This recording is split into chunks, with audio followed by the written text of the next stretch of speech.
Okay, guys, this is Engineer Vakas Ahmed, and I welcome you all people in today's live webinar session.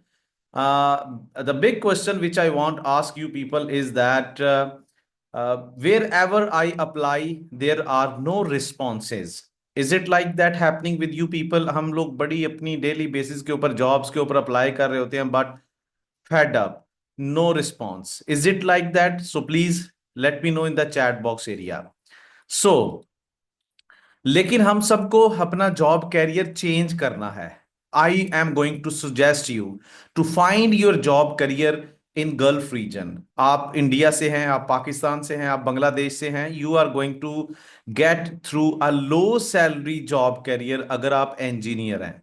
पहला 1 साल job career का बहुत अच्छा है, आप ज्वाइन करें अपनी लोकल इंडस्ट्री को. But there are multiple jobs in gulf region. By Gulf region, I mean Dubai, Abu Dhabi, Saudi Arabia, Qatar, Oman, Kuwait, Bahrain, right? वहां पे आपको 10 गुना ज्यादा सैलरीज मिलती हैं. यहां से वहां जाने की क्यों जरूरत है? Why you need to move on? Because here you are getting low salary. क्या आप मेरे से एग्री करते हैं? अभी तक जितने भी इंजीनियर से मैंने पूछा आज के सेशन में, before starting this webinar, I just conducted a little survey and they were like, we have not that much salary. So low salary is the big reason you need to move on to the Gulf region. Then slow growth, no company is going to arrange specified international trainings, skilled trainings, right? So slow growth, हम life या किसी भी company के अंदर काम कर रहे हैं, we know that there is no technical training available there, right? And then no secure job as well. जब कंपनी के ऊपर बुरे हालात आते हैं तो company is going to kick you off at the first priority. So these are the 3 reasons. अगर कोई आपका नहीं सोचता तो आप अपना क्यों नहीं सोचते? You have to move to gulf region. So that is what I am going to suggest you. लेकिन आपके जहन में ये होगा कि हमें कोई क्यों गल्फ रीजन में हायर करेगा, राइट? सो आज के सेशन के अंदर I am going to share with you. So why engineers need to move to gulf region. मैंने ये सबसे पहला पॉइंट आपको बता दिया. अच्छे पैसे, इम्पैक्ट ऑफ स्किल्स. इस सेशन के अंदर मैं इस चीज के ऊपर बात करूंगा, impact of skills on career growth. आपको इंजीनियरिंग, अच्छा मुझे चैट बॉक्स में बताएं कौन किन किन सबके पास इंजीनियरिंग की डिग्री है, सिविल की, इलेक्ट्रिकल की, मैकेनिक, सबके पास डिग्री है. स्किल का मतलब है कि कोई ऐसा स्किल, कोई सर्टिफिकेशन, कोई सॉफ्टवेयर, किसको आता है कोई टूल इंजीनियरिंग के अंदर जो आपको जॉब करने पे हेल्प आउट करे. ठीक है, कोई है तो आप मुझे उसका नाम लिख के चैट बॉक्स में बताएं. So I am going to explain about it, impact of skills, how mastering primary P6 can help you get Gulf region job opportunities. कि प्राइमरी P6 के अंदर अगर आपको आज मैं बताऊंगा किस तरीके से ये वाला स्किल ना सिर्फ इलेक्ट्रिकल बल्कि सिविल, मैकेनिकल, केमिकल, इंडस्ट्रियल, सब तरह के इंजीनियर्स के लिए गल्फ रीजन में जाने के लिए की टू सक्सेस है. फिर पूरे का पूरा हमारे इंजीनियर्स को जो पाकिस्तान में एक्सपोजर नहीं है, अवेयरनेस नहीं है, जॉब हंटिंग का नहीं पता, स्पेशल टेक्निक होती है which I will be sharing with you people. फिर आपको वहां पे सैलरीज का आइडिया नहीं है. आपकी सारी मोटिवेशन कहां से आती है पता है आपको? आपकी जो मोटिवेशन है ना वो आती है भैया आपके सैलरी से, कि इतने पैसे मिलेंगे, then you will start working. ठीक है. और फिर एंड पे, हम इस सेशन के एंड पे we are going to talk about 20 to 30 minutes like live questions, के आपको अगर कैरियर के अंदर कोई मसले मसाइल हैं, I can talk about that one, right? So let's start one by one and here we are. सबसे पहले हम देखते हैं कि हम इंजीनियरिंग कम्युनिटी से ताल्लुक रखते हैं तो सबसे कॉमन इंजीनियरिंग चैलेंजेस क्या क्या हैं. सबसे पहला, फ्रेश इंजीनियर होना एक बहुत बड़ा गुनाह होता है. जो फ्रेश इंजीनियर्स हैं चैट बॉक्स में बताइएगा. Where ever you people are going to drop your CV to hunt your job, they are going to ask you bring some experience, right? Is it like that? आप कहते हो भैया मेरे पास experience नहीं है, मुझे जॉब दो ताकि मेरे पास एक्सपीरियंस आए. बट कंपनी इज उल्टी गंगा बह रही है. दे आर सेइंग कि पहले एक्सपीरियंस लेके आओ. कहां से लेके आए, राइट? ये सबसे बड़ा चैलेंज है. कुछ अरसे के बाद जब आपको जॉब मिल जाती है विद माइंड सेट के अभी यार 2-4 साल काम कर लो तो फिर अच्छे पैसे मिलना शुरू हो जाएंगे. इन इंजीनियर्स को कहा जाता है मिड कैरियर लेवल इंजीनियर्स, जिनके पास 2 से 4 साल का एक्सपीरियंस होता है. But what they are earning only 70 to 80 thousand per month. That is not enough. So इस तरह के इंजीनियर्स बेचारे दिल खो बैठते हैं, हिम्मत, पैशन नहीं रहता. दे फील कि हमने इंजीनियरिंग करके गलती की है। मैं ये कहता हूँ हमने इंजीनियरिंग करके गलती नहीं की, आप इंजीनियरिंग करने के बाद गलतियां कर रहे हैं, जब स्किल्स नहीं सीखते, अपने कैरियर की अवेयरनेस नहीं लेते, कंपनीज के बारे में नहीं जानते, गल्फ रीजन के बारे में स्ट्रगल नहीं करते, तब आपके साथ ऐसा ही होगा। बिकॉज हमारे कंट्रीज के अंदर एक सर्टन कैप तक आपको सैलरी मिलेगी, उससे ज्यादा नहीं मिल सकती, राइट। सो ये मिड कैरियर लेवल इंजीनियर्स का हिसाब है। Then we have experience level engineers. ये वो लोग जिनके पास सिर्फ पूछ लो तो 12 साल का एक्सपीरियंस है, 15 साल का एक्सपीरियंस है, 7 साल का एक्सपीरियंस है, but there is no skill. No company is relying on them, और ये पहली प्रायोरिटी के अंदर होते हैं जब कंपनी के ऊपर बुरा वक्त आता है, यार इनसे जान छुड़ाओ। देन साइट इंजीनियर्स, कितने लोग साइट इंजीनियर हैं? मैं ये कहता हूं कि आप जब भी ग्रेजुएशन करते हैं, आपको अगर साइट इंजीनियरिंग में जॉब रोल मिलता है तो आप सिर्फ 1 साल तक ये काम कर सकते हो। इसके बाद अगर करोगे तो बहुत बड़ा गुनाह है। इसके बाद आपको स्किल्ड इंजीनियरिंग जॉब कैरियर का हिस्सा बनना है, हेड ऑफिस के अंदर आना है, कुछ स्किल सीखना है और अपने कैरियर को ग्रो करना है। सो कितने लोग हैं आज के सेशन में जो साइट इंजीनियर्स हैं but they want to change their job career. So आज इन सब के लिए एक सोल्यूशन है, what kind of skills they need to understand. ये सब लोग इन चीजों के अंदर ये मैं पहले पूछ चुका हूं। अभी भी अगर आप लोगों में से कुछ लोग रहते हैं, शुरू में 20-30 लोगों ने बताया था मुझे, if you are satisfied with your job career right in chat box yes, अगर नहीं तो नो लिख दें। Thank you very much. अगर आप लोगों ने अभी तक इस सवाल का जवाब नहीं दिया, I find every webinar 99% people are saying we are not satisfied, और उसका रीजन लिखें। सबने इससे पहले लिखा था कि हम सेटिस्फाइड नहीं है, क्या रीजन है, इसको एक्सप्लोर करते हैं ताकि मुझे भी पता चले कि आज की ऑडियंस क्यों सेटिस्फाइड नहीं अपने जॉब करियर के साथ। Please write the reason, you have to find out. जैसे डॉक्टर के पास जाते हैं ना, तो डॉक्टर आपके प्रॉब्लम्स को डायग्नोज करने से पहले कहता है भाई खांसी करें, कहाँ पे पेन हो रहा है।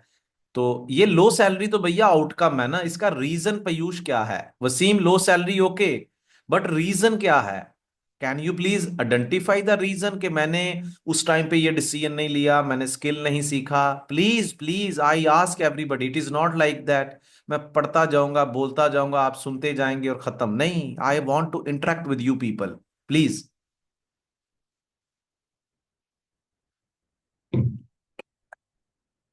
लैक ऑफ स्किल्स, किसने सीखने थे skills? Mind set, yes the biggest thing. Sankit Shinde, I'm a student pursuing BTech. Okay, that's good. Okay, जी.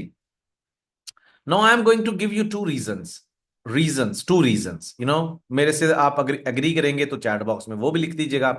सबसे बड़ा reason, lack of awareness, kind of mind set. आपको पता ही नहीं है गल्फ रीजन के अंदर आपको जो अभी सैलरी ले रहे हो ना आप लोग, उससे 5 से 10 गुना ज्यादा सैलरी मिल सकती है आपको। अवेयरनेस नहीं है, इतना ही नहीं पता। आपको यह भी नहीं पता कि यूएई के अंदर कौन कौन सी कंपनीज काम कर रही हैं। अगर आप सिविल इंजीनियर हैं तो there are Parsons, Bechtel, WSP, KBR, KEO, Jacobs, Black Cat, Arcadis, right. मतलब इस तरह की और भी बहुत सारी कंपनीज हैं जिनके मैं नाम ले सकता हूं, पता ही नहीं है हमें। फिर हमें यह भी नहीं पता कि उन कंपनीज की वेबसाइट क्या, और हमें यह भी नहीं पता होगा कि उन कंपनीज के अंदर अगर ऑनलाइन अप्लाई कर देंगे ना, वो भी बहुत बड़ा बेनिफिट होता है, और कैसे अप्लाई करना है ये पता ही नहीं है। कितनी बड़ी, और इसी चीज के ना पता होने की वजह से 50% हमें जॉब्स जो है ना हमसे दूर चली जाती है, और एंड पे हम कहते हैं यार हमने तो गलती की है। हम गलत चीजों के पीछे लगे होते हैं, मामू के पीछे, चाचू के पीछे, दूर के रिश्तेदार के पीछे, कि भैया मेरी यूएई में, वो तो चाहते नहीं कि आप यूएई आओ, सऊदी अरब जाओ, ये आपने खुद करना है। तो lack of awareness is the biggest enemy for you and for me as well.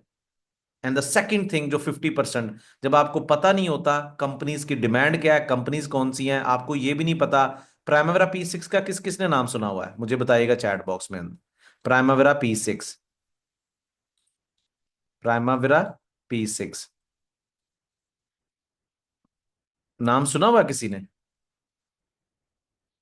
Okay.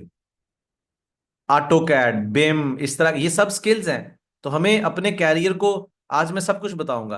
तो ये दो रीजंस हैं due to which we are not satisfied today with our job career.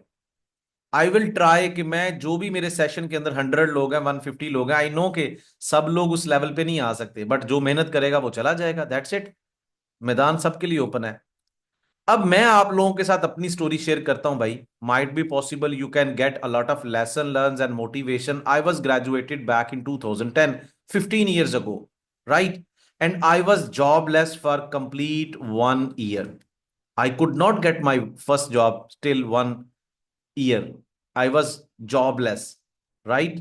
Jobless for 1 year, and I was sitting at home applying here and everything I was doing. मैं हर काम कर रहा था, यहाँ पे भी अप्लाई करना है, वहां पे भी करना है, यहाँ पे इंटरव्यू देने जा रहा हूँ, वहां पे जा रहा हूँ, लोग पूछ रहे हैं, फैमिली वालों का प्रेशर, यार इंजीनियरिंग करके क्या किया। Finally I started, there is a process. आप लोग जो ये रोना रो रहे हो ना कि मैं सेटिस्फाइड नहीं हूं, इट इज नॉट लाइक किस्मत, इट इज नॉट लाइक एक CV, it is not like a job interview, it is a complete process which is I am going to guide you. सबसे पहले आपको अपना माइंड सेट बनाना पड़ेगा, विच आई, मैंने उस time के ऊपर आराम से मैं बैठा, मैंने कहा यार पहली नौकरी नहीं मिल रही मुझे, I am an engineer and I was very proud of it. अब इसी की वजह से मुझे शर्म आने लगी। ये कंप्लीट एक माइंड सेट प्रोसेस है। I started work without money near to my city. मैंने विदाउट मनी काम किया तकरीबन 2 से 4 महीने। International company was constructing a combined cycle power plant, ठीक है। I was going there without money, ठीक है। I was going there just to get the feeling कि भाई मुझे ना यहाँ पे काम मिलेगा, पता चलेगा, हैट पहनूंगा मैं इंजीनियरिंग वाला। तो किसी सीनियर के रेफरेंस से मैं वहां पे चला गया। जब आप किसी प्रोफेशनल से इंटर्नशिप के थ्रू इस तरह के काम से मिलते हो तो आपको थोड़ी सी अवेयरनेस मिलती है। वहां से थोड़ा सा मुझे पता चला यार गल्फ रीजन के अंदर पाकिस्तान में रहते हुए I got this information that I will be getting salary of 25,000 अगर मुझे मिल गई पर month.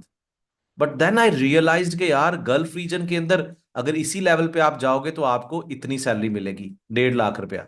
Obviously there is a big currency. So I got a visit visa, मैंने विजिट वीजा लिया। I landed there for 3 months, right. और वहां पे मैंने स्ट्रगल करनी शुरू की, मुझे कुछ पता नहीं था, नो अवेयरनेस। बट जब वहां पे मैं गया, वहां पे जाके मुझे काफी कुछ पता चला, कंपनीज के नाम्स, कंपनीज की किस तरीके से अप्लाई करना है। मैंने काफी सारे जॉब फेस्टिवल्स को अटेंड किया, ऑनलाइन अप्लाई किया, and there were 5 to 6 job interviews. एक ऑयल एंड गैस कंपनी ने मुझसे राब्ता किया and they ask me to come in job interview, right. So मुझे थोड़ा बहुत पता था and I secured that one job, और luckily that was close to this salary, right. अब वहां पे मेरी एक टेक्नीशियन लेवल पे जॉब थी, I was not happy. But process क्या होता है कि आपको फिर सीखना होता है, स्किल्स को एडअप करके 1 साल के बाद I was hired in Saudi Arabia as a planning engineer. So that is my story. This is not overnight anything is going to change, you have to prepare yourself. आज रात सोने से पहले अपने आप से बात कीजिएगा जरा कि आपने कभी इस प्रोसेस से गुजरने की कोशिश की। It is going to take time. It is not 1 week, 1 month job. It is going to take many months, but it is going to take your courage. Are you ready to do that? I am going to proceed for further slides to guide you people how to do this one. सबसे पहले during this my 15 years of field experience I have been working in oil and gas projects, construction projects पे मैंने as a planning engineer काम किया, planning manager के तौर पे काम किया, एयरपोर्ट कंस्ट्रक्शन के प्रोजेक्ट्स किए। सो यहाँ से मुझे एक एक्सपीरियंस मिला, एक ट्रेनर का एक्सपीरियंस भी मिला कि पूरी दुनिया के अंदर क्यों प्लानिंग इंजीनियर्स की इतनी सारी वैल्यू है, क्यों एक टाइम पे आके आपको प्लानिंग इंजीनियरिंग ही चुननी चाहिए। चाहे आप रोड प्रोजेक्ट पे काम कर रहे हैं, बिल्डिंग, एयरपोर्ट, रिफाइनरी, मेंटेनेंस, एक ऐसा पॉइंट आता है चंद सालों के बाद या शुरू में तो अगर आप चूज कर लेते हो तो आप लकी हो। अगर आपको शुरू से प्लानिंग इंजीनियरिंग का करियर मिलता है तो आप लकी हो, you are lucky guy. But mid career के अंदर भी अगर आप चेंज करना चाहते हो तो क्यों चेंज करना चाहिए, I am going to guide you about this thing. ये चीज मैं आप लोगों को गाइड करना चाह रहा हूं। इस पॉइंट को समझिएगा, चाहे आप डिजाइन के इंजीनियर हैं, क्वालिटी श्योरेंस, क्वालिटी कंट्रोल के इंजीनियर हैं, आप साइट इंजीनियर हैं, आप कुछ भी हैं भाई। एक पॉइंट आता है जहां पे आके आपको ये वाला स्किल हर किसी को सीखना चाहिए। उसका रीजन मैं आपको बताऊंगा, वो रीजन ये है। अच्छा जी, आप में से कितने सिविल इंजीनियर्स हैं, हाजिरी लगवाएं। अगर आपकी पसंद का प्रोजेक्ट आ गया तो मुझे बताइएगा चैट बॉक्स के अंदर। मेरे जितने भी civil engineer friends are out there, might be possible they are working on high rise building construction projects, because I am going to give you the reason why you should learn this skill set. If people who are civil engineer background, they are working on building, bridges, tunnels, roads, metro, dams, airport, right? They all need to learn this skill set, चाहे वो कोई भी role में job कर रहे हैं। अगर आपका पसंदीदा कोई या जो भी जॉब कैरियर है, यहाँ पे मैं उसको लिख चुका हूं, so please mention yes I am doing in this. Mechanical engineers के लिए, यार mechanical engineers might be possible in previous light projects या फिर एमईपी एचवीएसी के प्रोजेक्ट पे काम, oil and gas, pipeline, power plant, automobile, material handling, boiler and किसी भी प्रोजेक्ट पे अगर आप काम करें आपके लिए भी जरूरी है। मैं गाइड करता हूं क्यों, I will prove it. It's not like that कि मैं कहूंगा नहीं जी ये मैं कर चुका हूं तो आप भी करें, ना ना ना ना। At some point I got this golden information, that's what I am sharing with you people.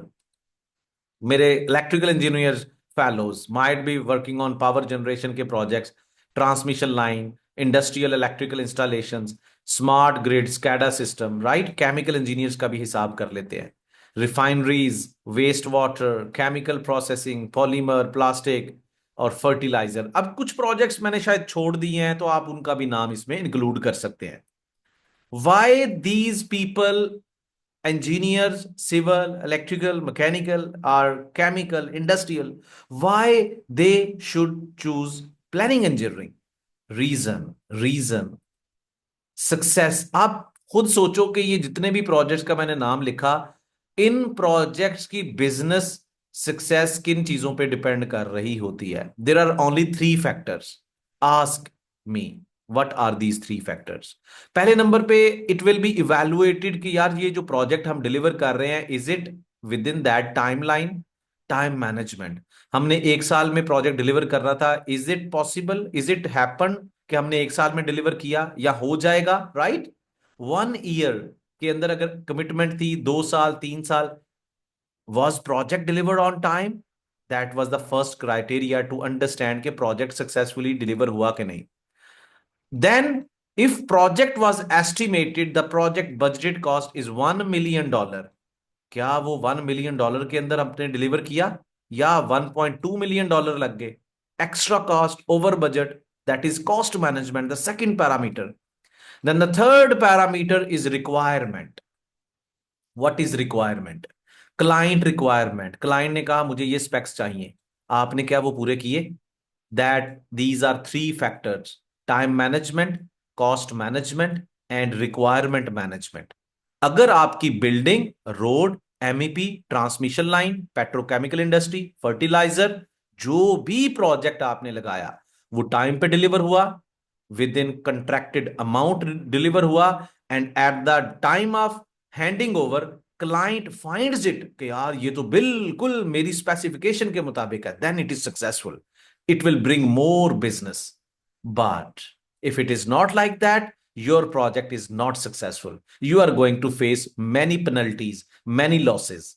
अब ये मैं आपको क्यों बता रहा हूं? आप तो इंजीनियर हैं, आपका ताल्लुक तो स्ट्रक्चर से है, आपका ताल्लुक तो फाउंडेशन से है, पाइपिंग से है, ट्रांसमिशन लाइन की टेक्निकल नॉलेज से है, ऐसा ही है ना? आप ऐसे ही सोचते हैं।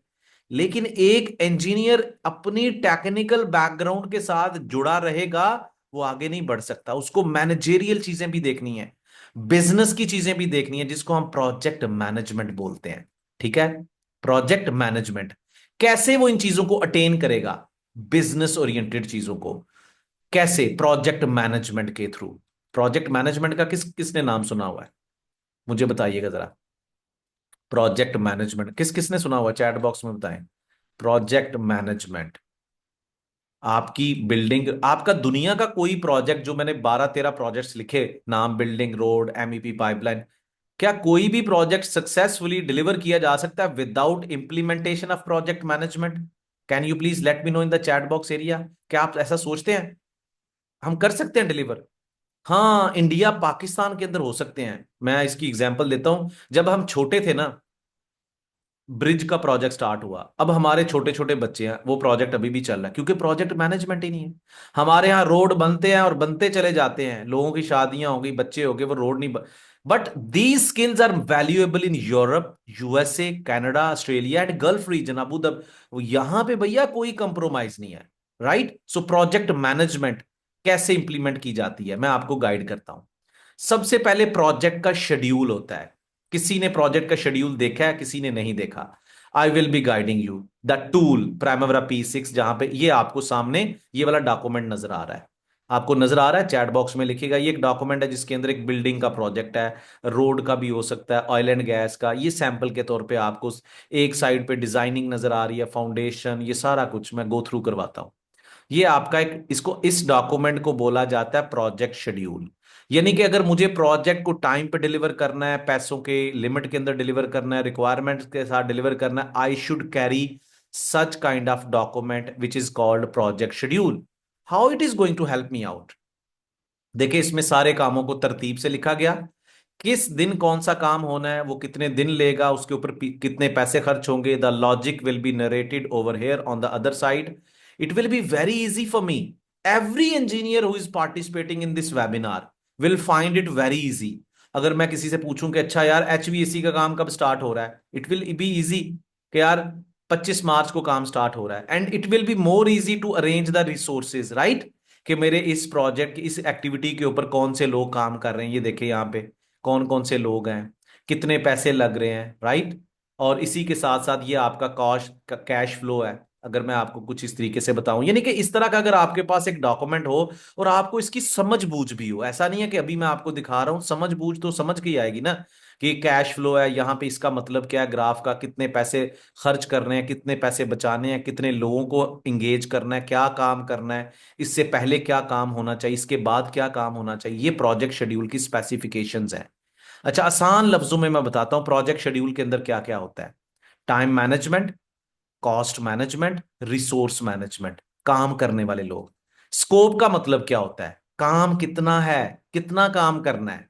लॉजिक का मतलब क्या है, इस काम को करने से पहले क्या काम करना है। जैसे आप बिल्डिंग के प्रोजेक्ट पे हैं तो फाउंडेशन है, फिर कॉलम्स हैं, फिर बीम्स हैं, फिर टॉप स्लैब है, फिर मैकेनिकल का काम है, इलेक्ट्रिकल प्लम्बिंग का। तो आपको पता चल जाएगा ना, बीम का काम करना उससे पहले कॉलम्स होने चाहिए, उसके बाद आपने टॉप स्लैब बनानी है। तो ये लॉजिक है, सीक्वेंस है, प्रोजेक्ट लॉजिक। इस एक डॉक्यूमेंट के अंदर ये सारी चीजें होंगी, स्कोप, लॉजिक, कॉस्ट मैनेजमेंट, किस तरीके से पैसों को एलोकेट करना है, मटेरियल और रिसोर्स रिक्वायरमेंट प्लान्स होते हैं। अगर मुझे पता चल जाए कि मेरे प्रोजेक्ट शेड्यूल के अंदर ये इंफॉर्मेशन भी है कि मुझे कल को, ये देखें, ये मेरे रिसोर्सेज हैं, अभी तो आपको नहीं पता, लेकिन मैं आप जस्ट एक ओवरव्यू ले कि मुझे अगर पता चल जाए एचवीएसी, ये एचवीएसी को मैंने यहां पे क्लिक किया ना, तो एचवीएसी के ये जो लोग हैं, ये मुझे कब कब चाहिए। एक्सक्वेटर, ये देखो वो बता रहा है इस टाइमलाइन, ये जो है ना वीक्स हैं, ये मुझे बता रहा है वीक 7 में मुझे एक्सकवेटर की इतनी चाहिए, काम के हिसाब से इतना, ये पूरा प्लान किया जाता है। ये iron work, steel workers, plumbers, every electrician बहुत कम मन्यूट क्वांटिटी में चाहिए। It is requirement plan. How it is going to help me out? Very well, मैं मुझे अपने प्रोजेक्ट की कॉस्ट को कंट्रोल करने में। देन रिपोर्टिंग, ये एक सॉफ्टवेयर आपके पूरे प्रोजेक्ट के काम को एक मुट्ठी में बंद किए हुआ है। And this is going to, नहीं मैं एमएस प्रोजेक्ट से बहुत हाई लेवल का ही है, ठीक है।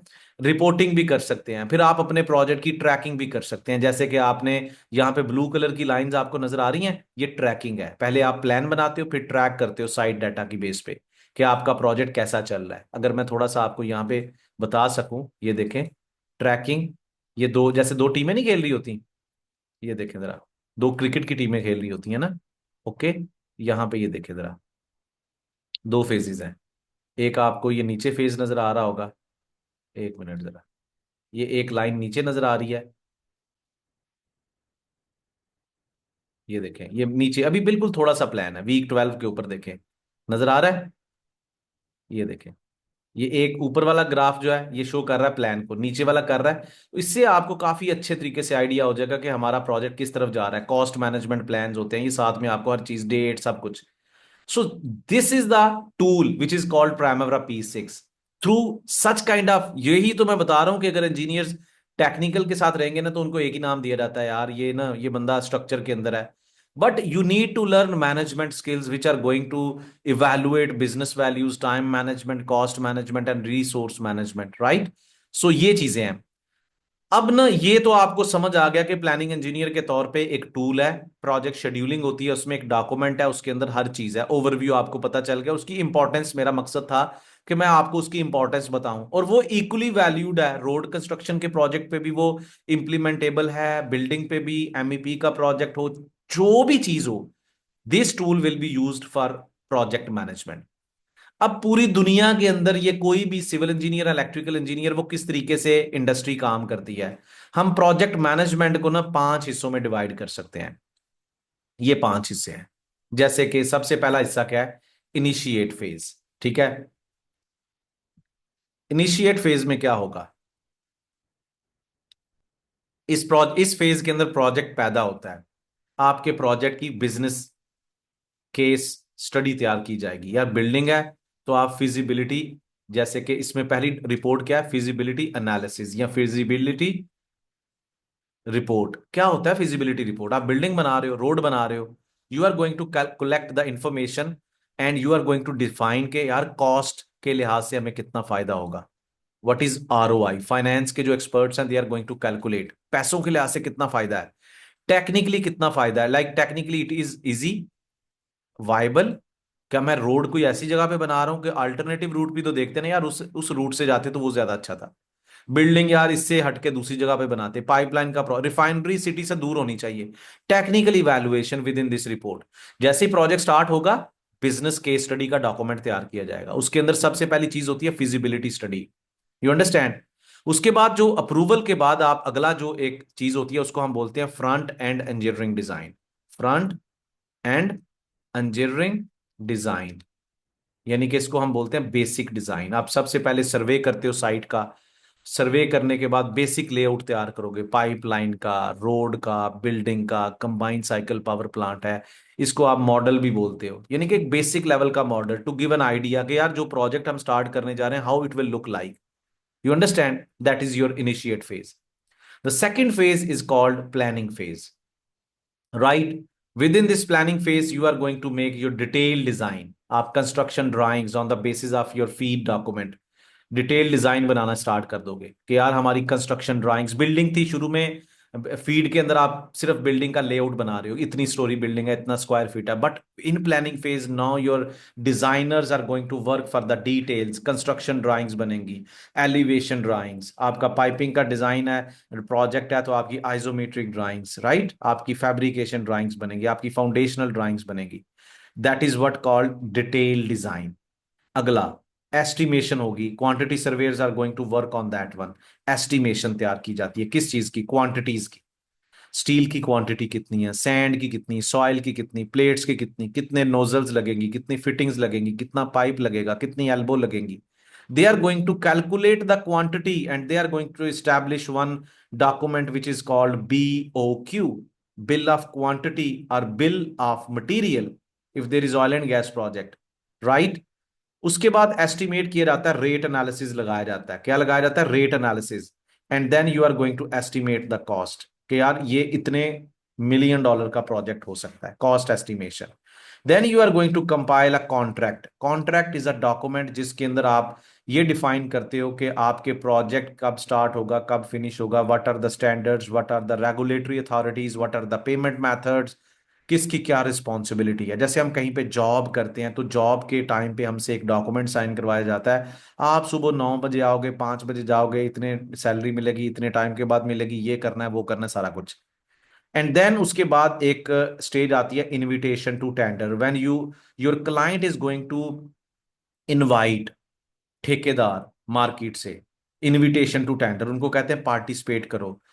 40-50 ठेकेदार पार्टिसिपेट करते हैं बिड में, टेंडर में, and one of them is going to get award of project, right. उनको उनमें से किसी एक को प्रोजेक्ट अवार्ड दे दिया जाता है, अवार्ड कर दिया जाता है।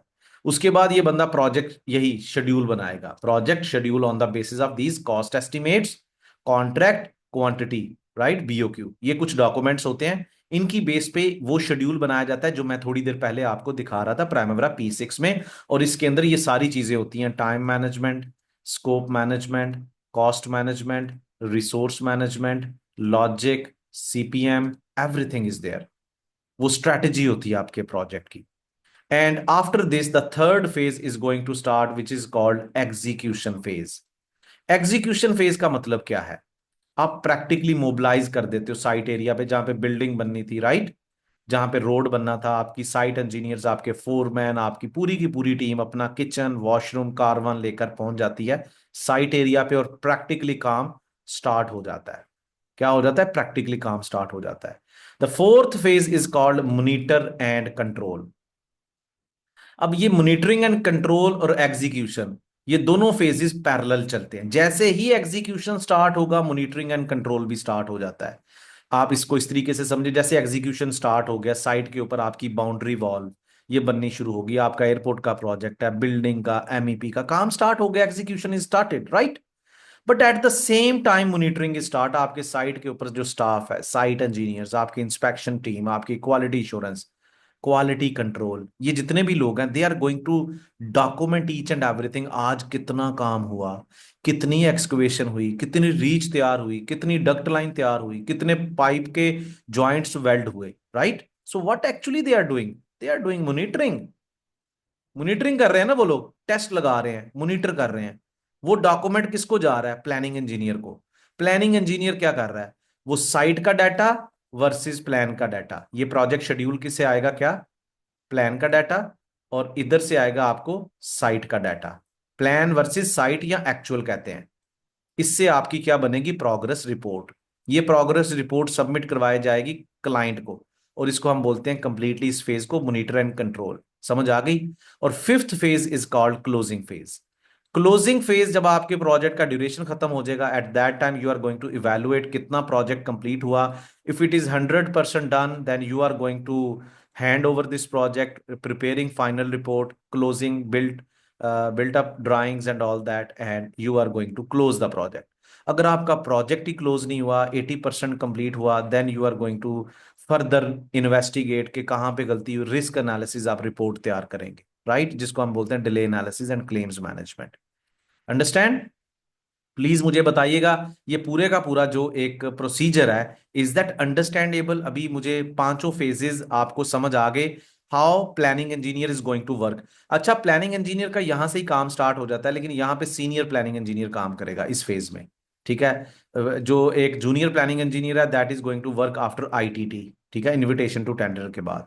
But planning engineers are working across the complete cycle of project, right. So ये प्रोजेक्ट्स के सबसे बड़े कस्टोडियंस होते हैं। They are for secure jobs, high level jobs and all that. So that's what I wanted to clear you. Please let me know in the chat box if it is clear for you people, what is project life cycle for job interviews. It is going to help you a lot, और काफी awareness मिली होगी, क्योंकि इसकी limitation किसी एक project तक नहीं है। आप दुनिया का कोई प्रोजेक्ट उठा लें, आपका फ्रेमवर्क कुछ ऐसे ही चलेगा।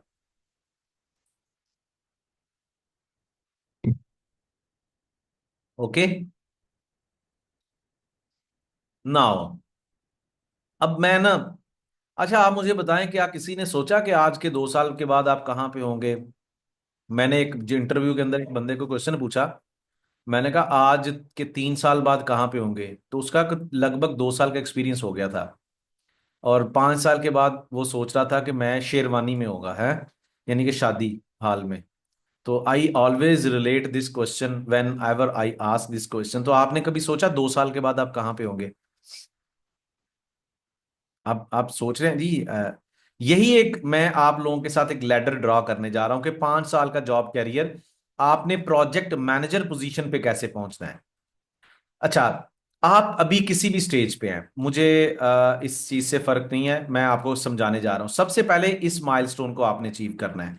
First of all you have to understand, और ये स्किल सीखना। अगर आप 5 साल बाद प्रोजेक्ट मैनेजर बनना चाहते हैं गल्फ रीजन के अंदर, तो ये स्किल सेट्स आपको सीखने होंगे। ये स्किल लैडर मैं आप लोगों के साथ शेयर करने जा रहा हूं। ये कहलाती है EPC planning control, primary P6 के साथ साथ, ठीक है। यानी कि ये प्रोजेक्ट मैनेजमेंट, प्राइमरी P6, ये पहले सीखना है आपने, चाहे आप फ्रेश इंजीनियर हैं, मिड कैरियर लेवल हैं। अगर आप मेंटेनेंस इंडस्ट्री के अंदर काम कर रहे हैं, रिफाइनरीज के अंदर, अगर तो पहली दफा प्रोजेक्ट लग रहा है, पहली दफा वो चीज बन रही है, कंस्ट्रक्ट हो रही है, पाइपलाइन, रिफाइनरी, बिल्डिंग, रोड, तो आपने ये वाला कोर्स करना है। अगर आप मेंटेनेंस इन्वायरमेंट में काम कर रहे हैं, मेंटेनेंस इंजीनियर हैं, तो आप ये करेंगे शट डाउन मैनेजमेंट। दोनों प्लानिंग इंजीनियरिंग की नीश है। फिर 1-2 साल के बाद आपको दूसरी सर्टिफिकेशन करनी है, जिसका नाम है delay analysis and claims management. जैसे क्लोजिंग फेज के अंदर मैं बता रहा था, जब आपका प्रोजेक्ट 100% कंप्लीट नहीं होता, like it is only 70% completed, लेकिन टाइम पूरा हो चुका, now you are going to prepare this report, delay analysis, किस वजह से डिले हुआ। So that is another skill set which is going to help you to investigate such kind of risk, right. So ये complete certification है senior planning engineer की। और जब आप ये कर लेंगे तो 2-3 साल के अंदर अंदर आपको पीएमपी करना है, पीएमपी की सर्टिफिकेशन लाजमी करें। फिर आपको जब ये सारी with the time line of 5 साल का टाइम है, ठीक है। अगर आप फ्रेश इंजीनियर हैं, पहले साल में आपने ये करना है, फिर आपने 1 साल के अंदर ये करना है, 2-3 साल के अंदर आपने ये करना है। अगर आपका 5 साल का एक्सपीरियंस हो जाता है, फिर companies are going to consider you eligible for project manager position. हम लोगों का 10-10 साल का एक्सपीरियंस है, लेकिन कंपनी हमें बिकॉज बाई स्किल्स, अगर आप प्रोजेक्ट मैनेजर बनेंगे तो आपने मैनेज करना है प्रोजेक्ट को, यहां से मैनेजमेंट स्टार्ट होती है। ये ऑपरेशंस मैनेजमेंट है, ये आपकी डिले एनालिसिस मैनेजमेंट है, और ये सर्टिफिकेशन है। फ्रेश इंजीनियर के लिए 5 से 6 साल की जर्नी है, 5 से 6 साल के अंदर ये सीखना है फ्रेश। मिड कैरियर लेवल का जो बंदा है जिसके पास ऑलरेडी 2 से 3 साल का एक्सपीरियंस है, that guy need to cover this ladder in next 2 to 3 years, क्योंकि 2 से 3 साल के अंदर उसके पास भी इतना एक्सपीरियंस आ जाएगा। जो एक्सपीरियंस लेवल के लोग हैं उनको 1 से 2 साल के अंदर अंदर, जो 10 साल का एक्सपीरियंस है, if they are going to learn all of these skills in next 1 or 2 years, they are going to get this job career, don't worry at all, right. और इसमें ऐसा नहीं है कि सिर्फ सिविल, सबके लिए बता रहा हूं, चाहे आप फ्रेश इंजीनियर हैं, चाहे आप मिड कैरियर लेवल इंजीनियर हैं, आप अपने अपने जॉब डेजिग्नेशन के हवाले से जॉब कैरियर चेंज करना पड़ता है, तब भी it is going to help you अलॉट, lot. EPC, engineering procurement construction, in other words Noor Zaman, it is construction management. जो थोड़ी देर पहले प्रोजेक्ट लाइफ साइकिल समझा रहा था ना मैं आपको, प्लानिंग, ये सारा ईपीसी था, ठीक है। ये सारी की सारी प्रोजेक्ट लाइफ साइकिल किसकी थी? ईपीसी की थी। इसका डिफरेंट होता है, वो भी मैं आप लोगों के साथ डेमो सेशन ना, उसका लिंक शेयर कर दूंगा, don't worry, right. So after this I will be sharing with you people Primavera P6 की मैंने एग्जांपल शेयर कर दी। This is our Primavera P6 dashboard. यहाँ पे आप समझ लें कि ये वाला प्रोजेक्ट, इसके साथ साथ आप पाइपलाइन का प्रोजेक्ट भी कर सकते हैं। मेरे पास ये सैंपल के तौर पे मैं आपको गाइड कर सकता हूँ। ये देखें, ये हमारा पाइपलाइन का प्रोजेक्ट है, you can see right now. ये देखें, ये आपका पाइपलाइन का है, सेम उसी तरीके से आप देखेंगे, सेक्शन, पीओ, प्रोक्योरमेंट, सारे का सारा। ये जब आप एक दफा एक स्किल को सीखना स्टार्ट करते हैं, इट इज नॉट ओवरनाइट। ये देखिए पाइपिंग का किस तरीके से काम होना है, सारा कुछ it's given there, right. So there are different, आपका सब स्टेशन का प्रोजेक्ट, आपका सोलर का, एवरी प्रोजेक्ट का प्रोजेक्ट मैनेजमेंट की जरूरत होगी। और टूल प्राइमेरा P6 है। बहुत सारे सवाल पूछ रहे हैं। एमएस प्रोजेक्ट जो है ना, ये आपकी इनिशियल प्लानिंग जो होती है, जो आपकी हायर लेवल प्लानिंग होती है, ठीक है, जो हायर लेवल 1 लेवल 2 का प्लान तैयार करना, उसके लिए है। प्राइमेरा P6 detail and long term planning के लिए यूज होता है, और यूएई, सऊदी अरब, कतर, ओमान के अंदर बहुत इंपॉर्टेंट है। अब ना ये अगला पोर्शन जो हमारा वेबिनार का है वो ये है कि मैं आपको बताऊं कि यार इस स्किल को सीख करना आप कैसे जॉब हंटिंग कर सकते हो।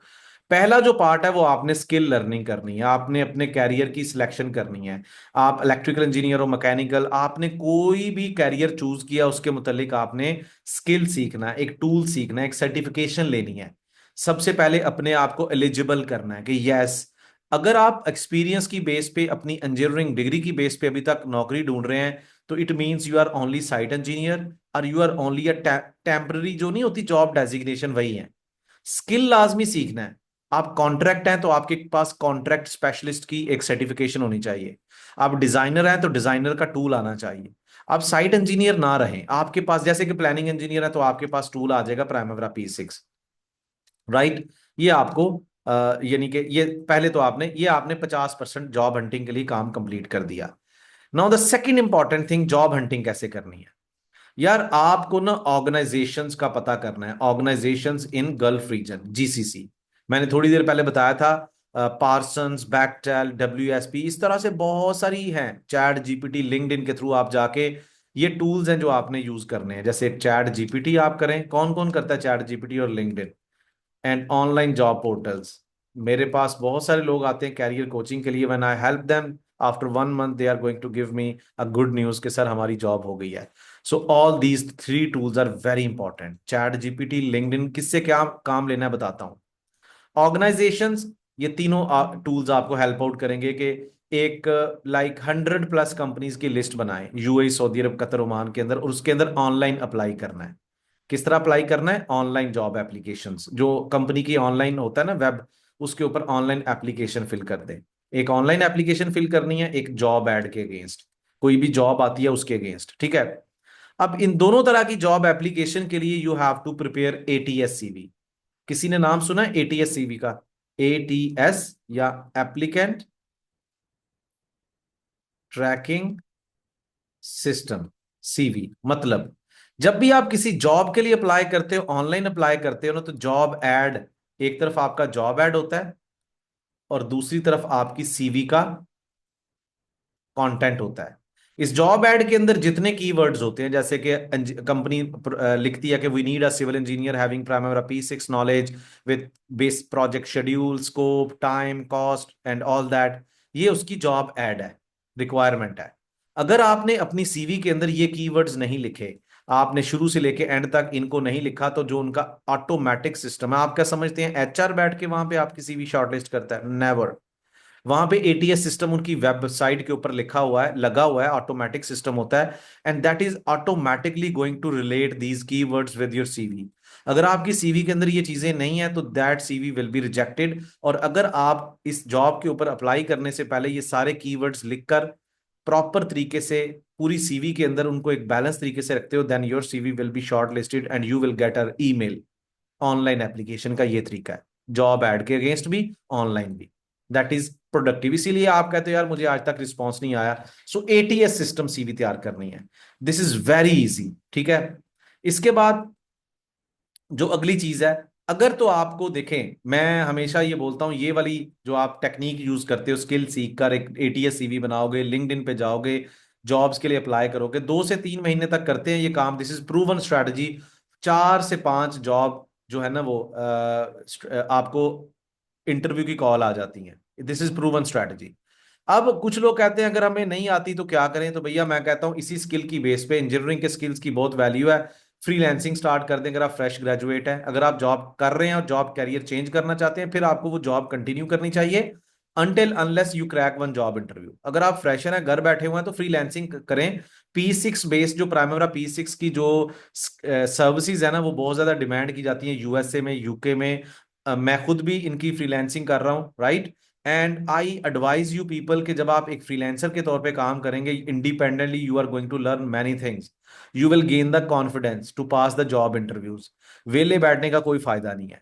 Now I am going to share with you primary P6 dashboard. ये आपकी एक जॉब हंटिंग स्ट्रेटेजी होनी चाहिए। और यहां पे हम लिखते हैं, ये देखें, यहां पे हम लिख लेते हैं प्लानिंग इंजीनियर। अभी आज के सेशन के बाद आपने भी कुछ ऐसे ही करना है, अपने लिंक्डइन के ऊपर जाएं, लिंक्डइन को ऑप्टिमाइज करें। बिलीव मी, अगर आपने अभी तक लिंक्डइन को ऑप्टिमाइज नहीं किया ना, तो you are messing with yourself. ठीक है। तो ये आपको फिल्टर मिल जाएगा। पहले तो आप मुझे भी फॉलो कर सकते हैं यूट्यूब के ऊपर, ये लर्न विद इंजीनियर वकास। ठीक है। इस पे आपको सारे ट्यूटोरियल्स मिल जाएंगे। ये लिंक्डइन कैसे बनाना है, आपको चैट जीपीटी कैसे यूज करना है, एटीएस सीवी कैसे बनानी है, बेसिक ट्यूटोरियल्स भी मिल जाएंगे प्राइमरी P6 के, building construction, road construction, each and everything, don't worry. जैसे ही आप प्लानिंग इंजीनियर यहां पे लिखते हो, तो आपके पास ये वाला फिल्टर ओपन हो जाएगा, right. This filter will open up and after that what you need to do, you have to click on a certain jobs के ऊपर क्लिक करते हैं, तो आपको ये एक अलग तरीके से जॉब हंटिंग का तरीका बताता है। यूनाइटेड अरब एमिरेट्स, आप अपने कंट्री का नाम चेंज करके यू कैन स्पेसिफाई। ये देखें, ये आपके पास जैसे कि एकॉम एक बहुत बड़ा नाम है, प्लानिंग इंजीनियर की जॉब है। आप यहां पे आएंगे तो जॉब एड के अंदर पहले तो कंपनी के बारे में लिखा हुआ है, फिर आप देखें कंपनी की demand, develop maintain project schedule, review and analyse procurement and construction programmes, prepare comprehensive progress reports, monitor actual progress, assist in identifying. आप एक काम कीजिएगा, अगर अगले 5 दिन तक आप लिंक्डइन के ऊपर आके इस तरीके से सिर्फ जॉब एड्स को पढ़ते रहे ना, तो आपको एक चीज तो पता चल जाएगी प्लानिंग इंजीनियर करता क्या है, और मुझे अपनी सीवी के अंदर प्लानिंग इंजीनियर के तौर पे लिखना क्या है। लेकिन अगर आपको स्किल नहीं आता होगा, तो आप जॉब इंटरव्यू क्रैक नहीं कर सकते। सो आपको पहले स्किल सीखना है, और उससे पहले भी आप इसको आके डेली बेसिस पे ना अपने आप को मोटिवेशन देने के लिए प्लानिंग इंजीनियर लिखें। यहाँ पे चेंज करें, कभी यूके लिख दें, कभी ऑस्ट्रेलिया, कभी कनाडा, कभी यूएसए, कभी यूएई, कभी सऊदी अरब, and try to find simple jobs, senior level की नहीं, सिंपल प्लानिंग इंजीनियर जॉब्स। ठीक है। उनको आके पढ़ें, it will help you, it will motivate you, आपको काफी नॉलेज मिलेगा। ये 5 दिन तक करेंगे, आपको आइडिया हो जाएगा आपने करना क्या है, दैट इज योर असाइनमेंट। अगर आप ये इंटरनेशनल कंपनी है जी, एकॉम। हमें कंपनीज के नाम ही नहीं पता, हम कैसे उन कंपनीज में जाएंगे? आज आपको एकॉम दुनिया की सबसे टॉप की कंपनी है अमेरिकन, दुनिया के किसी भी कंट्री में चले जाएंगे सिवाय हमारे सब कॉन्टिनेंट के, ये हर कंट्री में काम कर रही है। एकॉम इंटरनेशनल मोबिलाइज करती है इंजीनियर्स को। क्या चाहिए उसको? ये चाहिए भाई, अप्लाई करें ये स्किल अपने सीवी में छाप के। सब कुछ आसान है, हमें सिर्फ तरीका नहीं पता। तरीका पता हो ना, तो फिर आपको सिर्फ 2 से 3 महीने लगते हैं। ये देखो एकॉम है, पेन है, ये भी इंटरनेशनल कंपनी है। एमिरेट्स, स्टैलियंस ग्रुप है, अरेबियन कंस्ट्रक्शन, सब वहां पे, WSP है, हिल इंटर, सब भैया। ये इंटर वॉरले बहुत बड़ा नाम है भैया। ब्यूरो वर्तास इंटरनेशनल लेवल की कंपनी है। ठीक है, पार्सन्स इंटरनेशनल लेवल का नाम है।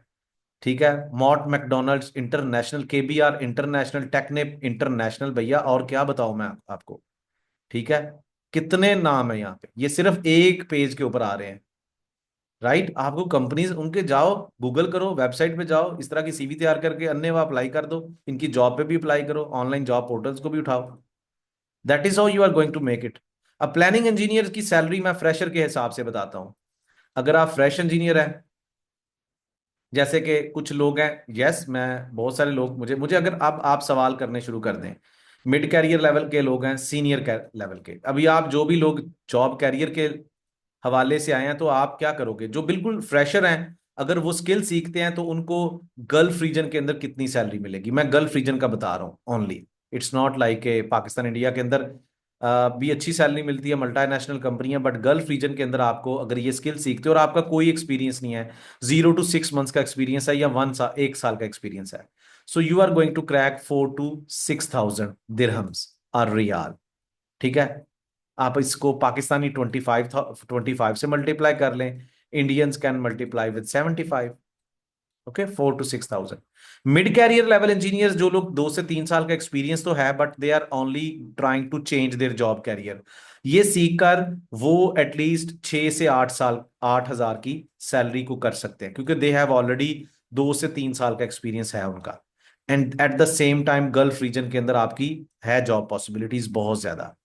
और सीनियर लेवल के लोग, अब डायरेक्टली स्किल को सीख के आप सीनियर लेवल पे नहीं जा सकते। अभी मिड कैरियर के लोग जो सीनियर लेवल पे जाएंगे, ऑब्वियसली आपको उसमें टाइम स्पेंड करना है ना, 2-4 साल ये मिड कैरियर का बंदा इसमें रहेगा, फिर ही सीनियर लेवल पे जाएगा, तो ये 15 से 20 हजार रुपया लेते हैं। मैनेजेरियल लेवल पे जब आप यहाँ पे 2-3 साल गुजारेंगे, तो ये भाई 25 से 35 हजार रुपये तक जाते हैं, दिरहम तक। ठीक है, अब आपको एक आखिर में चीज बता दूं, गल्फ रीजन में प्लानिंग, यार दुनिया के हर प्रोजेक्ट पे मैनेजमेंट होनी है, प्लानिंग इंजीनियर चाहिए। ज्यादातर प्लानिंग इंजीनियर्स की इसलिए डिमांड है कि आप जब प्रोजेक्ट विन करते हो ना, तो कंपनीज, क्लाइंट की डिमांड होती है, बिड होती है जब ना, क्लाइंट की डिमांड होती है कि यार जितने ज्यादा क्वालिफाइड इंजीनियर्स होंगे, स्किल्ड इंजीनियर होंगे, तो उनकी स्कोरिंग होती है। एक तो ये स्किल्ड इंजीनियरिंग जॉब कैरियर है। ठीक है, अगर आपके सीवी के अंदर ये टैग लगा हुआ है, तो आपका कंपनी को बहुत बड़ा कंट्रीब्यूशन होता है स्कोर करने के लिए। ठीक है, द सेकंड इंपॉर्टेंट थिंग, जब आपके पास स्किल आ जाता है ना, आप कंसल्टेंट साइड पे बड़ी जल्दी मूव करते हो। कंसल्टेंट वो होता है जो आपको AC के अंदर बैठा के आपको पैसे देता है, आपका काम सिर्फ क्लाइंट को रिपोर्टिंग करना है, प्रोजेक्ट के स्टेटस के बारे में, मीटिंग्स का हिस्सा बनना है, PMCs जिसे बोलते हैं, project management and control services, ये कंसल्टेंट साइड पे होती हैं।